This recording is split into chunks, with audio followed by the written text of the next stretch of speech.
Hi everyone, welcome back to my channel.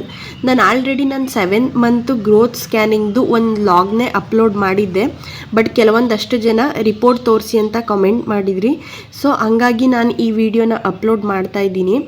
ನಾನು ಈ ಸ್ಕ್ಯಾನಿಂಗ್ನ ಮಾಡಿಸಿದ್ದು ಬಂದು KR ನಗರಲ್ಲೇ ಅಶ್ವಿನಿ ಡಯಾಗ್ನೋಸ್ಟಿಕ್ಸ್ ಹತ್ರ. ಹಾಗೆ ನಾನು ತೋರಿಸ್ತಿರೋದು ಬಂದು ದಿವ್ಯತಾ ಡಾಕ್ಟರ್ ಹತ್ರ ಪ್ರೈವೇಟ್ ಕ್ಲಿನಿಕಲ್ಲಿ. ಮತ್ತು ನನಗೆ ಈ ಸ್ಕ್ಯಾನಿಂಗ್ನ ಮೈಸೂರಲ್ಲಿ ಜನನಿ ಫೆಟಲ್ ಕೇರ್ ಅಂತ ಇದೆಯಲ್ಲ, ಅಲ್ಲಿ ಬೇಕಾದರೂ ಮಾಡಿಸ್ಕೊಳ್ಳಿ ಅಂತ ಹೇಳಿದರು. ಇಲ್ಲ ಬೇಡ ಅಂತ ಹೇಳಿದ್ರೆ ಇಲ್ಲಿ KR ನಗರಲ್ಲೇ ಬೇಕಾದರೆ ನೀವು ಮಾಡಿಸ್ಕೋಬೋದು ಅಂತ ಹೇಳಿದರು. ನನಗೆ ಟ್ರಾವೆಲಿಂಗ್ ಎಲ್ಲ ಸ್ವಲ್ಪ ಕಷ್ಟ ಆಗುತ್ತೆ ಅಂತ ಹೇಳ್ಬಿಟ್ಟು ಇಲ್ಲಿ KR ನಗರಲ್ಲೇ ಮಾಡಿಸ್ಕೊಂಡೆ. ಫ್ರೆಂಡ್ಸ್, ನಾನು ಈ ವಿಡಿಯೋನ ಅಪ್ಲೋಡ್ ಮಾಡುವಾಗ ತಮ್ನೇಲಲ್ಲಿ just my baby 7th month growth scanning report ಅಂತ ಹಾಕಿರ್ತೀನಿ. ಇನ್ನು ನನಗೆ ಯಾವ ಮಗು ಆಗುತ್ತೆ ಅಂತ ಗೊತ್ತಿಲ್ವಲ್ಲ, ಹಾಗಾಗಿ ಮಗು ಆದಮೇಲೆ ನಾನು ತಮ್ನೇಲ್ನ ಎಡಿಟ್ ಮಾಡ್ತೀನಿ. ಸೊ ಇವಾಗ ರಿಪೋರ್ಟು ಯಾವ ರೀತಿ ಇದೆ ಅಂತ ನೋಡೋಣ. ಇಲ್ಲಿ ಫಸ್ಟ್ನೇದಾಗಿ ಮಾಮೂಲಿ ಸಿಂಗಲ್ ಲೈವ್ ಇಂಟ್ರಾಯುಟಿರಿನ್ ಪ್ರೆಗ್ನೆನ್ಸಿ ಇನ್ ಬ್ರೀಚ್ ಪ್ರೆಸೆಂಟೇಷನ್ ಅಂತ ಇದೆ.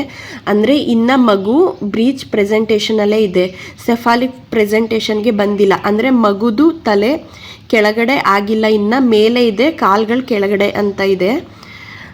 ನೆಕ್ಸ್ಟು ಇನ್ನು ಸ್ಪೈನ್ ಅಂದರೆ ಮಗುದು ಬೆನ್ನು ಮೂಳೆ ಬರುತ್ತಲ್ಲ, ಅದು ನನಗೆ ರೈಟ್ ಸೈಡ್ ಇದೆ ಅಂತ ಇದೆ. ಇನ್ನು ನೆಕ್ಸ್ಟು ಪ್ಲಾಸೆಂಟಾ ಬಂದು posterior upper grade two maturity ಅಂತ ಇದೆ. ಇನ್ನು next no cord around the neck at the time of scan ಅಂತ ಇದೆ. ಅಂದರೆ ಈಗ ಮಗು ಕತ್ತಿನ ಸುತ್ತ ಕರಳು ಬಳ್ಳಿ ಸುತ್ತಕೊಳ್ಳುತ್ತಲ್ಲ, ಆ ರೀತಿ ಏನು ಸುತ್ತಕೊಂಡಿಲ್ಲ, ನಾರ್ಮಲ್ ಆಗಿದೆ ಅಂತ ಇದೆ. ಇನ್ನು ನೆಕ್ಸ್ಟು ಮಗುದು ವೆಯ್ಟ್ ಬಂದು 1603 ಗ್ರಾಮ್ ಅಂತ ಇದೆ. ಅದರಲ್ಲಿ 247 ಗ್ರಾಮು ಜಾಸ್ತಿನಾದರೂ ಆಗ್ಬೋದು ಅಥವಾ ಕಡಿಮೆನಾದರೂ ಆಗ್ಬೋದು ಅಂತ ಇದೆ. ಇನ್ನು next foetal cardiac activity present ಅಂತ ಇದೆ. ಹಾಗೆ ಇನ್ನು ಹಾರ್ಟ್ ರೇಟ್ ಬಂದು 147 ಬೀಟ್ ಪರ್ ಮಿನಿಟ್ ಅಂತ ಇದೆ. ಹಾಗೆ ಇನ್ನು ನೆಕ್ಸ್ಟು ಆಮ್ನಿಯೋಟಿಕ್ ಫ್ಲೂಯಿಡ್ ಲೆವೆಲ್ ಬರುತ್ತಲ್ಲ, ಅದು 18 ಸೆಂಟಿಮೀಟರ್ ಅಂತ ಇದೆ.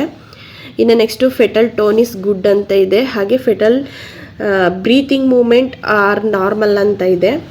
ಇನ್ನು ಮಿಕ್ಕಿದ್ದೆಲ್ಲ ಕೂಡ ಆಲ್ಮೋಸ್ಟ್ ನಾರ್ಮಲ್ ಅಂತಲೇ ಇದೆ.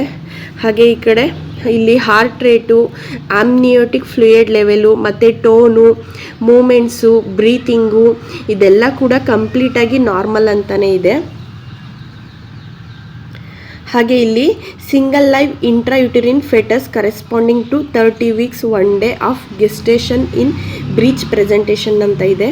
ಅಂದರೆ ಇಲ್ಲಿ ನನಗೆ ಈ ಸ್ಕ್ಯಾನಿಂಗ್ ರಿಪೋರ್ಟ್ ಪ್ರಕಾರ 30 weeks 1 day ಆಗಿದೆ ಅಂತ ಅರ್ಥ. ಆದರೆ ಇನ್ನು ಒಂದು ಏನು ಪ್ರಾಬ್ಲಮ್ ಅಂದರೆ ಇನ್ನು ಮಗು ಬ್ರೀಚ್ ಪ್ರೆಸೆಂಟೇಷನಲ್ಲೇ ಅಂತ ಇದೆ. ಇದು ಸೆಫಾಲಿಕ್ ಬಂತು ಅಂದರೆ ಬೆಟರು, ಯಾಕೆಂದರೆ ಮಗುದು ತಲೆ ಕೆಳಗಡೆ ಆದಾಗ ನಾರ್ಮಲ್ ಡೆಲಿವರಿಗೆ ಈಸಿ ಆಗುವಂಥದ್ದು, ಇಲ್ಲಾಂದರೆ ಸ್ವಲ್ಪ ಪ್ರಾಬ್ಲಮ್ ಆಗುತ್ತೆ. ಸೊ ಹಾಗಾಗಿ ಪ್ರೆಸೆಂಟೇಷನ್ ಬಂದು ಇನ್ನು ಬ್ರೀಚ್ ಪ್ರೆಸೆಂಟೇಷನಲ್ಲೇ ಇದೆ, ಸೆಫಾಲಿಕ್ ಪ್ರೆಸೆಂಟೇಷನ್ಗೆ ಬರಬೇಕು. ಇನ್ನು ನೆಕ್ಸ್ಟು ಸ್ಕ್ಯಾನಿಂಗ್ದು ನೋಡೋದಾದರೆ ಈ ರೀತಿ ಇದೆ.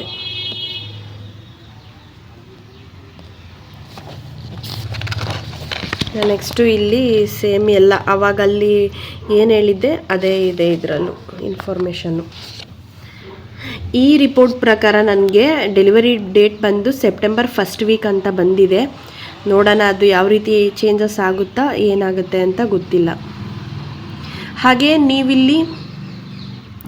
ನೀವಿಲ್ಲಿ ಈ ರೀತಿ ಸ್ಕ್ಯಾನಿಂಗ್ ರಿಪೋರ್ಟ್ ಇರುತ್ತೆ ಅಲ್ವಾ, ಕೆಲವೊಂದು ಕಡೆ ಕೆಲವೊಂದು ಥರ ಬೇರೆ ರೀತಿ ಇರುತ್ತೆ.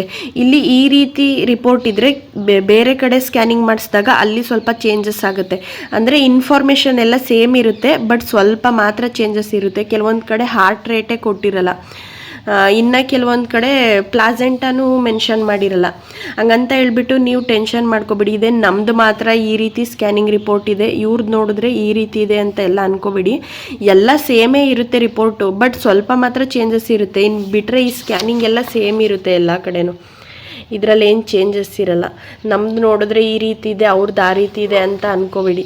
ಯಾಕೆಂದರೆ ತುಂಬ ಜನ ಹೀಗೆ ಮಾತಾಡುವಾಗ ಸ್ಕ್ಯಾನಿಂಗ್ ರಿಪೋರ್ಟ್ ನೋಡೋದು, ಹಾಗೆ ಅದ್ರ ಬಗ್ಗೆ ಮಾತಾಡೋದು, ಈ ರೀತಿ ಎಲ್ಲ ಮಾಡುವಾಗ ನಮ್ಮದು ಸ್ವಲ್ಪ ಚೇಂಜಸ್ ಇದ್ದರೆ, ಅಕಸ್ಮಾತ್ ನಮ್ಮದ್ರಲ್ಲಿ ಈ ಯಾವುದೋ ಒಂದು ಇನ್ಫಾರ್ಮೇಷನ್ ಕೊಟ್ಟಿಲ್ಲ ಅಂದರೆ ಅಯ್ಯೋ ಇದು ನಮ್ಮ ಸ್ಕ್ಯಾನಿಂಗ್ ರಿಪೋರ್ಟಲ್ಲಿ ಇಲ್ವಲ್ಲ ಅಂತ ಎಲ್ಲ ಫೀಲ್ ಮಾಡ್ಕೋಬೇಡಿ.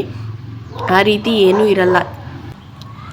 ಹಾಗೆ ನನಗೆ ಬೇರೆ ಕಡೆ ಯಾವ ರೀತಿ ಮಾಡ್ತಾರೋ ಗೊತ್ತಿಲ್ಲ, ಬಟ್ ನಮ್ಮ KR ನಗರಲ್ಲಿ ರೀಸೆಂಟಾಗಿ ಡೆಲಿವರಿ ಟೈಮಲ್ಲಿ ಏನೋ ಹಾರ್ಟ್ಗೆ ಸಂಬಂಧಿಸಿದಂತೆ ಏನೋ ಪ್ರಾಬ್ಲಮ್ ಆಗಿತ್ತು ಅಂತ ಹೇಳ್ಬಿಟ್ಟು 7th ಮಂತಲ್ಲಿ ನಮಗೆ ಒಂದು ಹಾರ್ಟ್ ಸ್ಕ್ಯಾನಿಂಗ್ ಮಾಡಿಸಿ ಅಂತ ಹೇಳಿದರು. ಅದ್ರದ್ದು ರಿಪೋರ್ಟ್ ಇದು. ಇದರಲ್ಲೂ ಕೂಡ ಆಲ್ಮೋಸ್ಟ್ ಎಲ್ಲ ನಾರ್ಮಲ್ ಅಂತಲೇ ಇದೆ. ನನಗೆ ಮಧ್ಯ ಸ್ವಲ್ಪ ಉಸಿರಾಡೋದಕ್ಕೆ ಮತ್ತು ಮಲ್ಕೊಂಡಾಗ ಹಾರ್ಟ್ ಬೀಟ್ ಜಾಸ್ತಿ ಆಗೋದು ಈ ರೀತಿ ಪ್ರಾಬ್ಲಮ್ ಆಗ್ತಿತ್ತು. ಬಟ್ ಇಲ್ಲಿ ಇದೊಂದು ಸ್ಕ್ಯಾನಿಂಗ್ ಮಾಡಿಸಿದ್ಮೇಲೆ ಓಕೆ ಪರವಾಗಿಲ್ಲ ಅಂತ ಅನ್ನಿಸ್ತು. ಇದರಲ್ಲಿ ಎಲ್ಲ ಕೂಡ ನಾರ್ಮಲ್ ಆಗಿದೆ. ಹಾರ್ಟ್ ಸ್ಕ್ಯಾನಿಂಗ್ದು ರಿಪೋರ್ಟ್ ಈ ರೀತಿ ಇದೆ. ಇನ್ನು ನೆಕ್ಸ್ಟು ಮಾಮೂಲಿಯಾಗಿ ನಿಮ್ಗೆ ಗೊತ್ತೇ ಇರುತ್ತೆ, ಮಾಮೂಲಿ ಬ್ಲಡ್ ಟೆಸ್ಟ್ ಮತ್ತು ಯೂರಿನ್ ಟೆಸ್ಟ್ ಇರುತ್ತೆ. ಅದರಲ್ಲಿ ನಂದು ಬ್ಲಡ್ ಟೆಸ್ಟು 5th ಮಂತಲ್ಲಿ ಬಂದು ತುಂಬ ಕಡಿಮೆ ಆಗಿಬಿಟ್ಟಿತ್ತು, ಒಂದು 9 ಏನೋ ಇತ್ತು ಅಂದ್ಕೊತೀನಿ. ಬಟ್ ಈ ಸರಿ ಪರವಾಗಿಲ್ಲ, ಸ್ವಲ್ಪ 10.8 ತನಕ ಜಾಸ್ತಿ ಆಗಿದೆ. ಇನ್ನು ಅದು ಬಿಟ್ಟರೆ ಇನ್ನೆಲ್ಲ ಆಲ್ಮೋಸ್ಟು ನಾರ್ಮಲ್ ಆಗೇ ಇದೆ. ಇನ್ನು ಸ್ವಲ್ಪ ನಾನು ಫುಡ್ಡೆಲ್ಲ ತಿಂದು ಬ್ಲಡ್ನ ಸ್ವಲ್ಪ ಜಾಸ್ತಿ ಮಾಡ್ಕೋಬೇಕು ಡೆಲಿವರಿ ಟೈಮ್ ಅಷ್ಟೊತ್ತಿಗೆ. ಅದು ಬಿಟ್ಟರೆ ಇನ್ನೆಲ್ಲ ನಾರ್ಮಲ್ ಆಗಿದೆ ಫ್ರೆಂಡ್ಸ್.